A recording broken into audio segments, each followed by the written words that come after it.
Welcome to the Employment Wednesday podcast with Yvonne Shabangu. Have you heard of the scripture Hosea 4 verse 6? My people perish because of the lack of knowledge. The same applies to your career. When you don't know what to do, when to do it, and how to do it, you are likely to make wrong career choices. But worry not. Employment Wednesdays is here for you to offer you all the answers relating to your career and offer you strategies to develop your career. Enjoy. Hello, everyone. You are welcome to another episode of Law Without Borders. We've heard from admitted attorneys. We've heard from non-practicing attorneys. Now it's time to hear from candidate attorneys, people that are going through the process of training to become an attorney. I'm seated with a friend of the show. Her name is Boiketlo Shuping. Did I say it properly? Yes. Okay. She's a graduate from the University of Johannesburg, as per usual. You guys know I get excited when there's usually alumni. And she is a candidate attorney at one of the big 5 law firms. So today she's going to take us through her career journey, some of the things that have shaped the person that she has become and how she ended up where she is, right? So before we go into the real stuff, right? The serious questions. We are going to start with some icebreaker questions. Okay. Well, but then I shall. Hey, my sister. my sister. That is my response. Yes, I think it's fairly decent when we compare it to, other law firms. So if you are privileged enough to get signed to like a top 5 law firm, international law firm, you will be able to pay for rent, travel. I went to Durban in December. That was very nice. So I can't really complain. But there's never there's nothing Money such never as gets exactly. it up, ne? Exactly. No, I hear you. If you were a type of drink, what type of drink would you be and why? Oh my goodness, I am a tea lady. I drink Okay. a lot of tea. So my go-to tea is Winter Dream by Tivelope. And I've recently been introduced to Ruby Orange by Five Roses. So yeah, I'm more of like a tea person. Okay. So would you describe yourself as a tea if you were a drink? Yes, a tea is very sophisticated, calm, poised. And uphila uspila tea wena. Hey, Yvonne, please, not during the people. Tea who loves the tea lady who loves spilling definitely tea. the lady who. But I think all lawyers, barata ditaba, guys. Let's be honest. If you're a lawyer, you like. No, that's true. That's true. Yeah. And then what is your fondest childhood memory? Yo, Kaizindi, my childhood was such a blur because I did move around a lot. So I really don't remember anything, hey? Sure. Yo, maybe I need to speak to my therapist about that. So you completely, it's blurred off. No. I do obviously know, where did I go to primary, but I can't think of anything where I can say, oh my goodness, this was at the, top of my list. Okay. Yeah. No, I hear that. What are your 3 core values? So my 3 core values: discipline, 100%. Kindness. I think the world is so unkind, and if you can just show kindness to another human being, that is enough. And resilience, because life is very difficult. So unless you're willing to be resilient, then it's going to be very shaky. Okay. Yeah. One must go. Margaritas or your vape? Yo! Sorry, is that loud? No, it's oh fine. my It's fine. goodness, no, Yvonne. Okay, margaritas. Really? Yes. You're giving margaritas for a vape? Okay, let me say vape. Just to be diplomatic, I'm going to say the vape can go. But you guys heard my first response. Okay, no, that's fine. Now we're going to go into your high school life. How did high school look like, and what did you want to be when you grow up? So I went to a predominantly black high school. So Okay. I did go to a mixed, multiracial primary. So I did struggle a bit because a lot of people felt like I was a snob. So I did not have a lot of friends in high school. I have a lot of guy friends who are friends to this day. Sure. So we get in high school, very obviously smart. I used to dress very well. And I was like a teacher's pet, I think.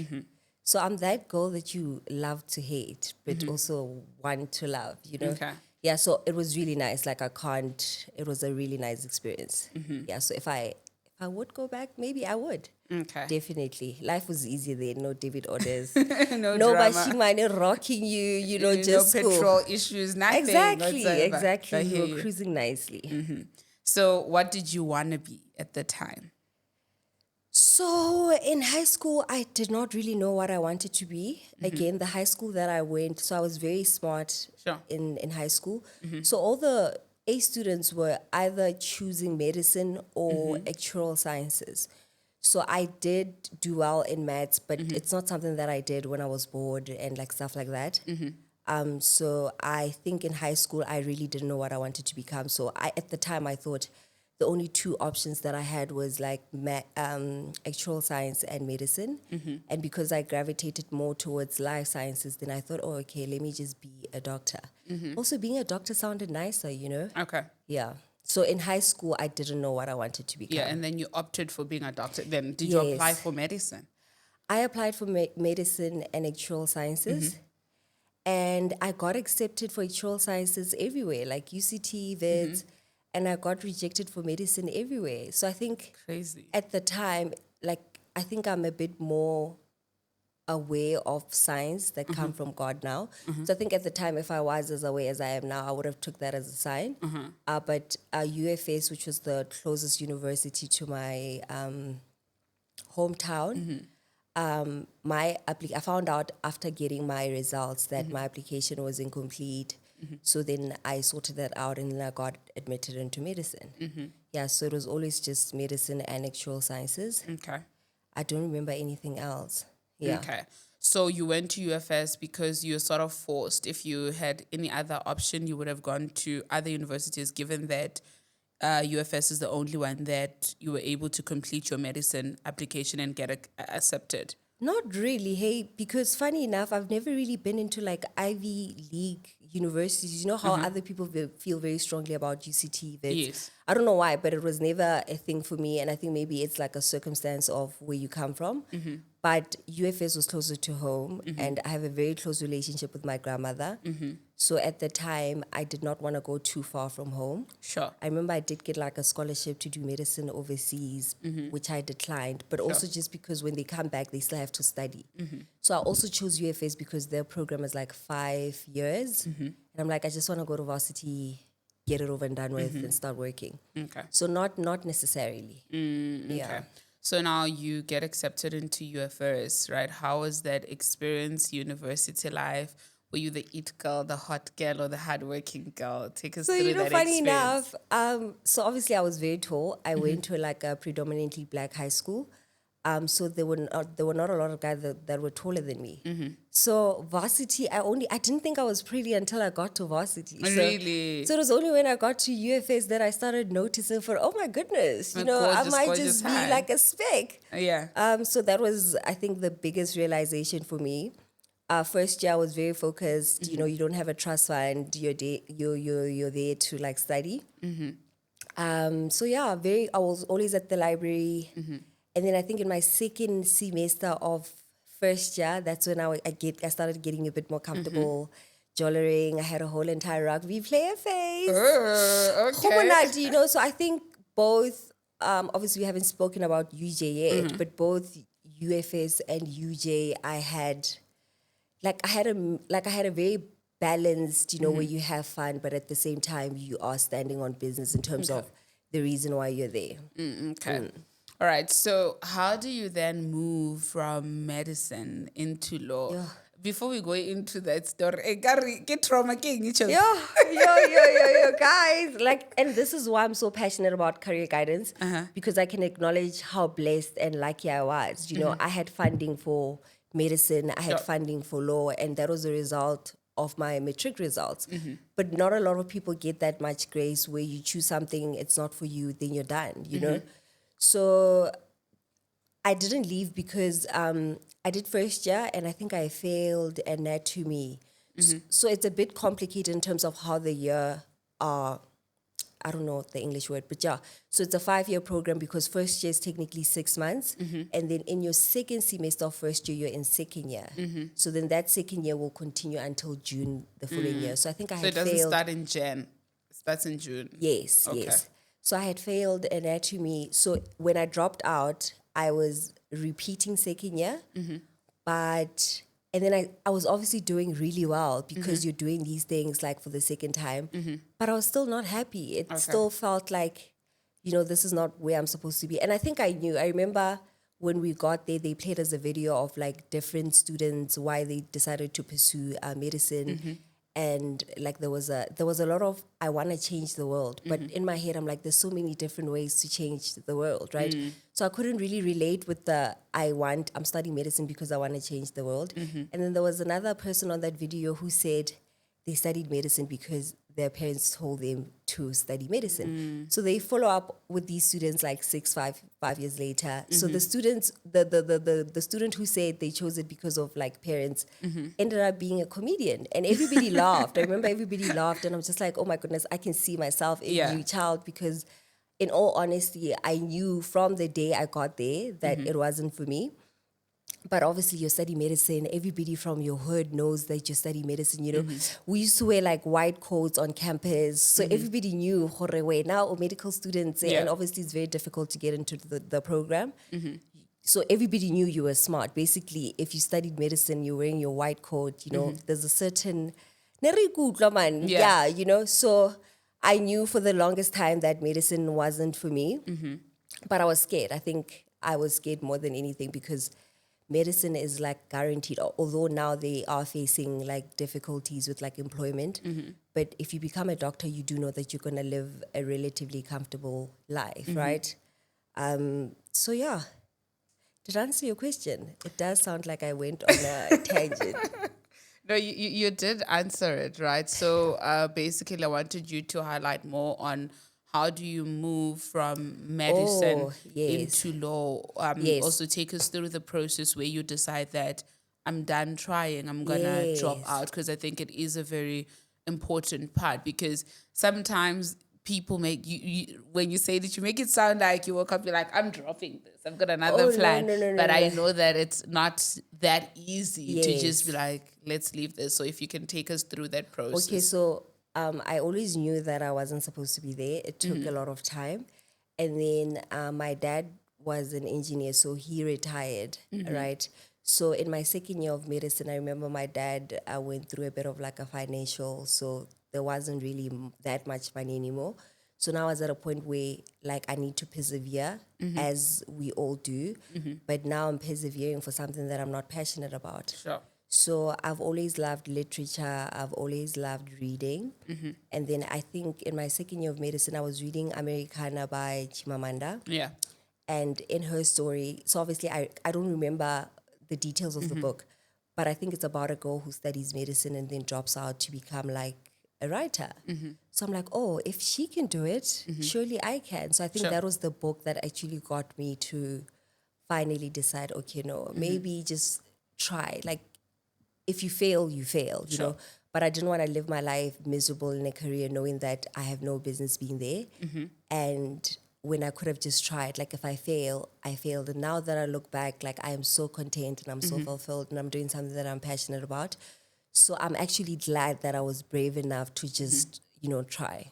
Okay. Yeah. So on the day you decide that you're fully going to drop out, what happened? What were you wearing? Yeah. How did you wake up that morning? Like, it's so funny because I literally, like when you said that, I can see myself. I'm like, oh, my darling, you were going through it. But I had a not a BSc, man, a biochemistry test, and I didn't write it. And then I applied for the sick test. Now I have to prepare for the sick test, but like, mind. You know when you know that you have to like do something, but you're like, oh, guys, I can't. Like, And then I took a taxi, I went home.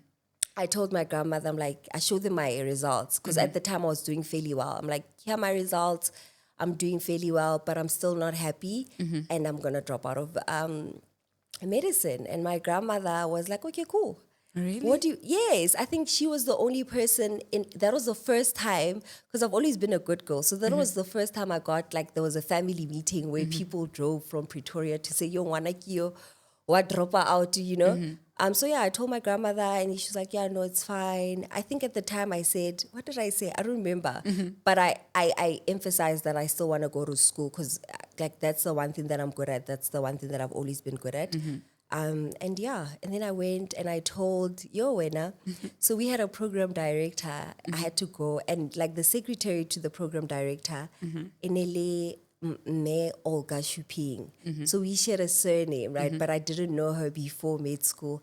I didn't even tell her what the meeting was about. I'm like, hi, I'm here to see the program director. I go in, I tell that lady like, yeah, no, It's cut the shy. cameras, stop the music. I think I told her I want to become in South Africa. Like, I'm like, yeah, no, medicine is not for me. I want to become Miss South Africa. Sure. And she's like, yeah, no, if it's not for you, you know, obviously they don't really care. I mean, it's your life at the end of the day. So, yeah. Sure.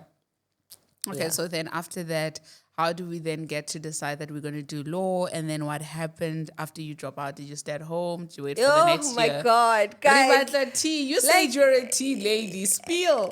No, I'm just like having to relive. You know, when you go through something and you're like, it's done. Now that you're asking me these questions, I have to relive those moments again.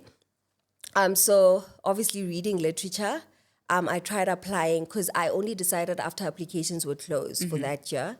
And how do I decide on law? I had to think about what would I do if I didn't have to get paid for it. Like apparently if you want to, you know, identify what you're passionate about, you need to think, if somebody didn't pay me money every day, what would I do? Sure. I would talk Yeah. all day, every day. Okay. That's what I would do. And I would read because I love reading, and I would argue because I'm very argumentative. So I think once I channeled my way of thinking towards that end, then I'm like, okay, I know. So it was between BA literature and law, right? But I don't have a trust fund. Like BA literature in South Africa is a bit of a risk in terms of like employment prospects. So law just made more sense. And yeah, that's how I then choose law, because I thought being a lawyer is the one thing that I'll be willing to do for free. And I think I was right, even though I don't want to do it But for you're free. a capitalist. I am a capitalist. Like, no, Yvonne, I like it when I say it. Like, I feel like when somebody says you're a capitalist, then they're putting you like on it. But I am a Own up your capitalist. truth. Yeah, who you are. Yeah, no, Capitalist. definitely, guys. I've suffered enough. I'm not here to suffer. No, I hear And you. like, yeah, I think I am very like aware of like social dynamics. So I do volunteer and all of that. But my career has never been something that I thought, you know, my career is to build wealth for my Okay. kids, to live a comfortable life, to travel. So capitalist in that sense, yes. But I do care about like people, just not at my expense, I think. I hope it lends well because guys, I'm very honest and direct. So please know whatever I say, just know that it comes from a good place. Next thing, Batorio, trend. you don't trend. And anyway. No, I hear you. That's Yeah. valid. So then why did you choose to apply at UJ? Why not stay at UFS? You guys have law, right? Yeah. Why I not? think I just wanted a change, man. Like, you know, especially because you're switching, people are going to have opinions. So I didn't want to have to deal with like every day, you dropped out. Was it difficult? So I just wanted something different. I wanted Joburg because I also wanted to pursue modeling as a hobby. So it made more sense for me to then apply in Joburg. And most of my family are in Joburg, so I would always have that support system. And between Wits and UJ, I didn't think about UP for like whatever reason, and it's actually a very good law Institution. school. It's Yeah. actually the best, I think, on the continent, if I'm not mistaken. No, UJ is the best. Okay, UJ is the best, guys. Always on brand. Yeah, but yeah, so it was between Wits and UJ, and at the time, I remember Wits required you to do BA, BCom, so I looked at the prospectus, I'm like, I did science in high school, BA doesn't really sound like something that will fascinate me, Sure. BCom accounting, numbers, I don't know. So then I chose UJ on that basis, but I also considered things like registration fee at UJ is reasonable. So if I lose funding or anything, at least I know I can make a plan to get like that 5.5 as opposed to VETs where they're asking you for like, I don't know. Double the But amount, it's more expensive. So I think I knew that like I just want to go there, graduate, done. Like I didn't want to be jumping over other loopholes. I mean, hoops that have absolutely nothing to do with why I'm there in the first place. Yeah. No, I hear you. And how was your experience at UJ Oh, transitioning love. from UFS Oh, to my UJ? darling University of Johannesburg. Yo, guys, it was so nice. Yeah? It was so nice because obviously, I think the only thing that I struggled with is I was a bit older. So I wasn't really, dating students wasn't a thing because I'm older than them, you know. So Okay. now, first year, it's like, oh, my brother, I'm your mother, you know. So that was the one thing that I struggled with because it was like, so I did feel like I was a bit behind Sure. because like most of the people that you started with are working and all of that. But UJ was such an amazing experience. Oh my goodness, great faculty. You know, there's a lot of representation. Like you see a lot of people that share your story. There's no pressure in terms of. It's very rare will you find like a student rocking up with a Maserati. You know. Yeah. So like, yeah, no man, UJ was nice. Like I'm not gonna lie, and I got a job, and you know I had extra money, and Sure. yeah. Love that. So man, love that institution. Did you experience any culture shock? Not really because I was doing it for the second time, right? Okay. So I can't really think of anything really shocking. I think, yeah, no. You didn't Yeah, experience no, any I don't culture. think. I'm just thinking about the demographics. Like UFS was very predominantly like there was a balance between like black people, white people, Indian. So UJ was like a predominantly black institution. So that was the only thing that I noticed, but it wasn't really a culture shock. Yeah. All right. And was it easy for you to make friends, given that also there's that complexity of saying you feel like you're older than your mates, or you just didn't care for that? If I'm being completely honest, I was just there to get the degree. So I didn't really, it didn't faze me. I was able to make friends that are still in my life to this day. Sure. But I don't remember struggling. Also, like, I like people. So it was very easy for me to then like connect with the people that are like authentic and genuine enough. So yeah, no. Yeah. Okay. Then you go into law school. Did you know what it meant getting a law degree, what you were going to do with it? Were you fully informed or aware? Or it was just a thing of, I know I'm going to be a lawyer, I'll figure it out? So I think I was privileged enough that I did my research. So I knew that, like you said, I'm a capitalist. I knew that, like, God willingly, I want to start at like a top 5 law firm so that you can start comfortably. Like the gap between like a top 5 law firm and like a small firm in terms of earnings is really big, you know, Sure. and it's really unfortunate that that's not something that's being regulated. I think the legal practice, is it the Legal Practice Council? Yeah. I think The they Law are, Society. the Law Society, they are trying to bridge that gap. So when I went in, I knew that I need distinctions. I knew that 50% was not enough.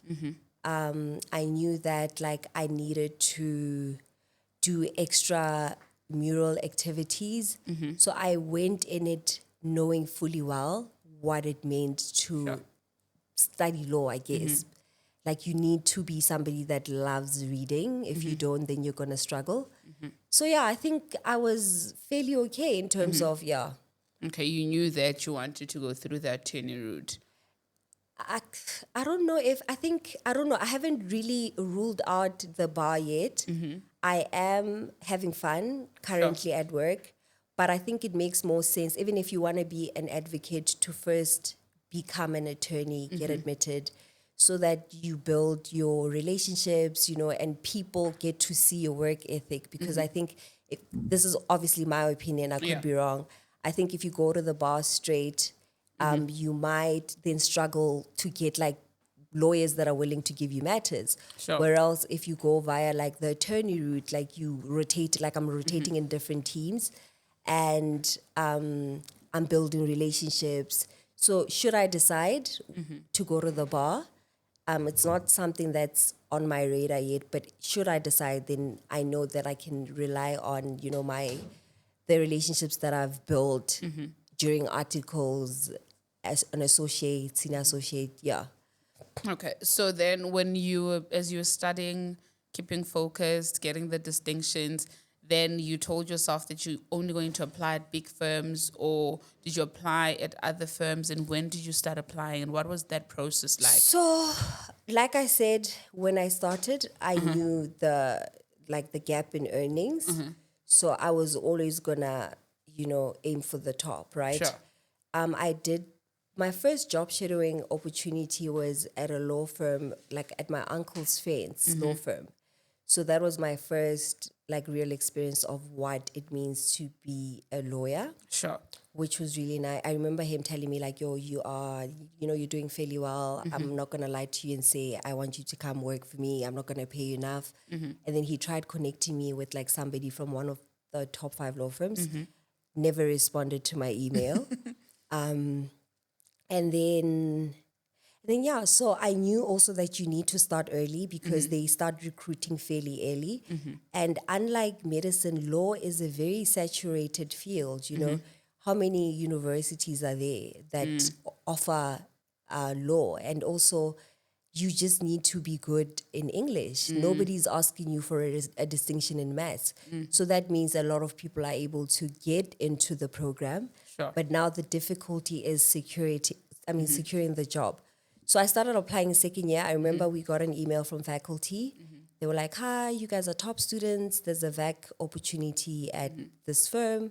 And then I applied. But at the time, I wasn't intentional about my application. So I was just like, yeah, I know I have the grades, so I don't really have to do anything more than that. Yeah. And I got rejected. And I remember it like, I didn't apply. I think the whole of my second year, I didn't apply. Serious? Were you traumatized? I was because, you associate so much, like you attach so much worth as a person to your grades. Yeah. So when you get that reality check where like, okay, we don't really care. Yeah. And I think with top 5 international law firms, everybody who applies, they have the distinctions, Sure. So you need to come with something different. Like we're not just looking for your distinctions. Are you volunteering? Are you working? So then in my second year, I applied to be a law library assistant at UJ. And I reapplied to that very same firm that rejected me. I'm like, guys, I want to work for you guys. And I'm not happy with the fact that. So it's also like persistent, like knowing what you want and making sure you're going to do everything to get it. Because had I been a different person, I was I'm embarrassed to reapply. No, I reapplied, and I remember she's an associate now. I ended up actually getting signed to the firm that rejected me in second year. So they came to UJ, and I was telling her like, I have all of these grades. She was like, no, reapply, be more intentional. Everybody has the distinctions, so that's not your selling point. And then she said, you must also mention in your application that they rejected you and you are reapplying. So I mentioned in my application, I'm like, guys, I know what I want, and I want you guys, and you have rejected me. And I think, let's just try again. Relook that decision again. So then I think I got signed in my third year of LLB, but I was volunteering. I was working at the law library. Like it wasn't just my grades, there was a lot more substance. So I think a lot of students will make that mistake of thinking, I only need like a 90% average. Everybody who gets into these spaces have those 90% averages. And I think like I've been rejected, and this is very unfortunate because a lot of people wait until they graduate and then it's only then that they start applying. I've been getting rejected since second year. So by the time I finish, I've gone through my rejection phase. You're only applying once you graduate. You are going to go through your rejection phase, which is why we have such a high rate of unemployed graduate. And it's unfortunate, but like people look at us and think, it must have been that easy. No, it wasn't easy. I started applying from second year. Yeah. And I've been rejected for probably more than 15 firms, but because I started early, I went through my rejection phase, and then finally I managed to get signed. No, that's good. What would you say a person in university needs to participate in to make themselves well-rounded? So get a job as a tutor, as a law library assistant. It's free money.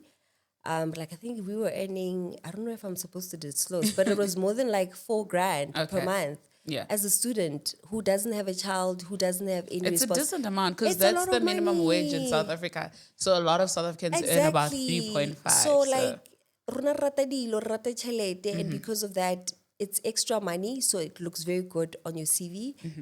Volunteer, even outside of varsity, like I volunteer for Fly, which is a NPO that offers maths classes to learners in disadvantaged high schools in Johannesburg and Cape Town.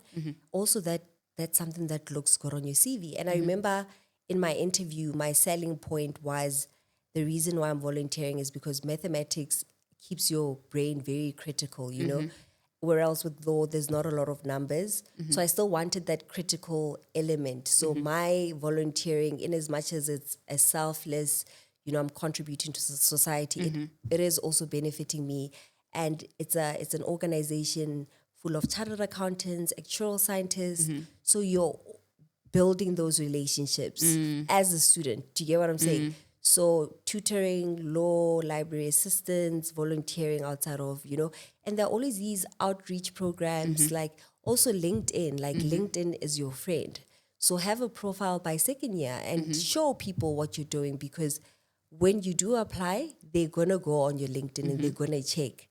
And if, let's say, you want to go to a top 5 law firm, you must like all of their things, comment, because when they do look through, they're going to say, oh, actually, this person is consistent, you know, and she's familiar, she's been watching, she knows what we are about. So, yeah, I think we just recently started, are we allowed to say names? It's an NPO. It's not it's an fine. employer. So we just recently started Sisters in Suits with Boiketlo Shuping. She's amazing. She has a picture. Like I always tell everybody that she has a picture with Michelle Obama. I'm like, like I know Boiketlo. She has a picture with Michelle Obama. But there's Boiketlo, who's an exceptional lawyer. There's Sidi Vilakazi, who is exceptional as well, content creator. So these opportunities, they also, you know, give you access and allow you to sit on tables that you would have never have sat as a student who's just getting distinctions. Do you get what I'm saying? Yeah. So yeah, it doesn't have to be law related, even if you are helping like at an orphan. That says a lot about the type of person that you are. And I think if you are a lawyer, in as much as we are capitalists, for those that are in corporate, it shows how you actually have a heart. You actually care about, you know, the greater good of society. Yeah. So what is the most challenging thing about being a candidate in a big law firm and the most rewarding thing? Okay, so the rewarding thing is definitely the money. It's It's definitely the money. Yeah. The challenging thing, okay, I'm going to speak about my own experience. So obviously we went to different schools. Like I have been comfortable around, like, you know, I have like white friends. So it's a predominantly white space. And when I entered, I didn't necessarily think, it's going to be a shock. But all of a sudden, you are at a social event with a partner and you don't really have anything to talk about. And unfortunately or fortunately for us who are yappers of note, law is a very social career. You know, you need to be able to have like conversations, not even about law, like, hi, how are you doing? Where's your people? You're working with people and you need to know the things that are important to people. Like just asking somebody, oh, your daughter, I heard you said they like participate in like gymnastics. How it shows how you're paying attention. So I think for me, my biggest challenge was like realizing, actually, I still have a long way to go in like navigating a predominantly like white space, you know. Because you don't really know what you can talk about and you feel a bit out of place. But I think just constantly putting yourself out there and learning. Yeah. Because like I'm saying, it is a very social career. So you can't just insist wena o shebella scheme same and that's all. You know, scheme same is what you're already used to. And you're not gonna go to like another partner who is Indian, white or whatever and speak about scheme same and think they're gonna be able to relate. They're not, you know. So now also, if you want to make it a better experience for you, you also need to learn what other people like and what music they're listening to, so that you have other things outside of just law. Like you can come and say, oh my goodness, I saw that matter that you worked on, such a great, they already know, like you're boring me because every single candidate attorney is going to come and they're going to want to speak about like law. but we're socializing. This is a social event. You need to have other things that you can Talk speak about. Yeah. Yeah, no, love that. And then as you navigate the corporate space, what are three things that you think every candidate attorney should know or should bear in mind? So the highest, oh my God, the highest on the list is perception. Okay. Like perception matters more than hard work, you Okay. know. So you obviously have to be hardworking, but if you're hardworking and perception says otherwise, nobody really cares, you know. And just putting yourself out there, like socially, like I can't emphasize how important it is for you to be able to also be socially strong. Sure. I'm not saying the career is for people that are extrovert. There are introverts that will thrive in like corporate, but I do think it's a bit easier if you're already like somebody who likes engaging with people. So perception and like just being there. Like I think you just have to be available all the time, you know. So if work starts at 8:30 and you're there by 7 o'clock, somebody needs somebody to print something for them, you're like happy to help. You leave the office at like 7. Oh my goodness, an associate realizes at like 7:30, oh, I didn't, you're there to help. So perception, knowing that work hard, but also you must navigate perception because it is very important and people will judge you based on how they perceive you, not necessarily who you are. Do Sure. you get what I'm saying? What else? Availability and what's the third one? You tell me. Didn't I give you 3 already? Like I No. feel like I gave you 3 already. Okay. The third one would be so perception, being available, Putting and yourself out there. socially. I did speak about Okay. the like social element of it. Yeah. So you constantly need to put yourself out there. Okay. What's that one skill that you think every single human being must learn? Guys, this is like, and I'm very biased, but like reading. Yeah. Reading. I'm an avid reader. I love reading. I do think like there's so much, you learn so much from reading and you get to experience life from other people's perspective, you know? Like I come from a very small town and I read, this is a quote that I swear by Trevor Noah in his Born a Crime. He says, you can only imagine what you can dream of. And based on where you come from, your imagination can be quite limited. So if you come from like Tabanchu, the only people that we see, babereka ko Shoprite, ko police station, you know, you don't see a top 5 lawyer in Tabanchu. But for me, I think I was not necessarily a product of, or I wasn't limited to what I was seeing because I've always read. So I got to experience life from like Chimamanda, who's in Nigeria, how their dreams look like, you know. So I think reading is the economic way of traveling through the world Yeah, because you that's get true. to see. So one skill, definitely, learning how to read. Okay. Top 3 book recommendations? Oh my goodness. So I'm a hopeless romantic. Okay. I'm a hopeless romantic, and I think men are very underwhelming in real life. Okay. I'm sorry. So I think I thrive off of like fiction, right? So top of my list. And I've been reading a lot of South African, because I think, yeah, South African literature. Top of my list, Black Widow Society by Angela Makholwa. Love her loads. What else? The 5 a.m. Club. No, The Year of Saying Yes by Okay. Shonda Rhimes. Yes. Love Shonda Rhimes. Like, give me anything that lady produces and I'll eat it up. The Year of Saying Yes, Black Widow Society, and what else? I want to say The 7 Husbands of Evelyn Hugo, but it did get stale at some point. Okay. So I don't know. I only have 2. Yeah. You're not going to say Rise. I am currently reading Rise. It is a relatively well-written book because he used a ghostwriter. I'm not particularly interested in the spot, so I'm more interested in his personal life. So I feel like there's an unequal balance between the chapters that detail his personal life and like the rugby, you know. So it is a bit of a difficult read on that basis. Not because it's not well written, just because of what I like. Okay.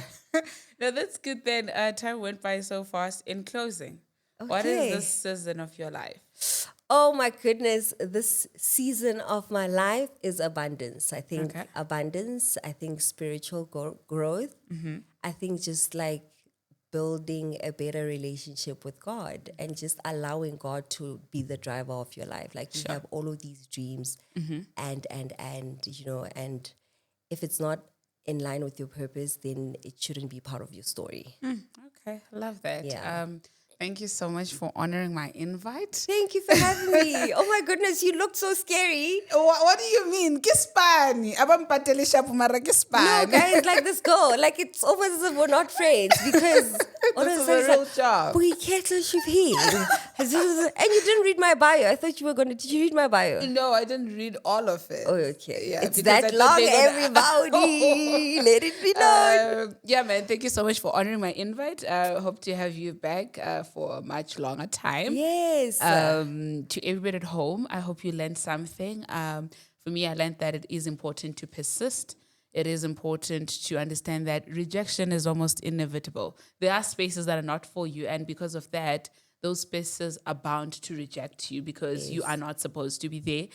But don't let that be the reason that you don't try again. And don't be ashamed of your fails. Your failures are sometimes the reason why people choose you because we have a tendency of hiding our shame, hiding that we failed. But with Boiketlo, she was able to actually say, guys, you've rejected me before. Maybe reconsider that. You know, you never know. Maybe that's what sparked the person accepting the And application. they actually did like mention it. Sorry to interject. Like I Yeah. remember the partner who was interviewing me. He was like, "This is the first time we're seeing a candidate actually say on paper Yeah. that you rejected me." So it was definitely my selling point to say this is somebody who has a comfortable relationship with rejection. Yeah, so you need to you need to have a good relationship with rejection. With that being said, if you have any further questions about going into a big law firm, you can send DMs to Employment Wednesdays. I'll send questions to Boiketlo, then she'll be able to answer them, and then I'll share them with you guys. But without wasting any much of your time, do not forget to like, subscribe, share, and comment, and Guys, watch and the ads. my YouTube video as well. They must subscribe. Oh yes, she has a YouTube channel. Yes, where am I looking? I have a YouTube channel, guys. I review books for fun. So I've reviewed Mpumi Ledwaba's book, which did fairly well. Arise did not do as well, but I think it's because like I don't think his audience are on YouTube. Yeah, but please subscribe. BB Shuping on YouTube and Boiketlo _ on Instagram and Miss Follow Universe. her on LinkedIn for professional help. Yes. Cheers, guys. Thank you so much for watching.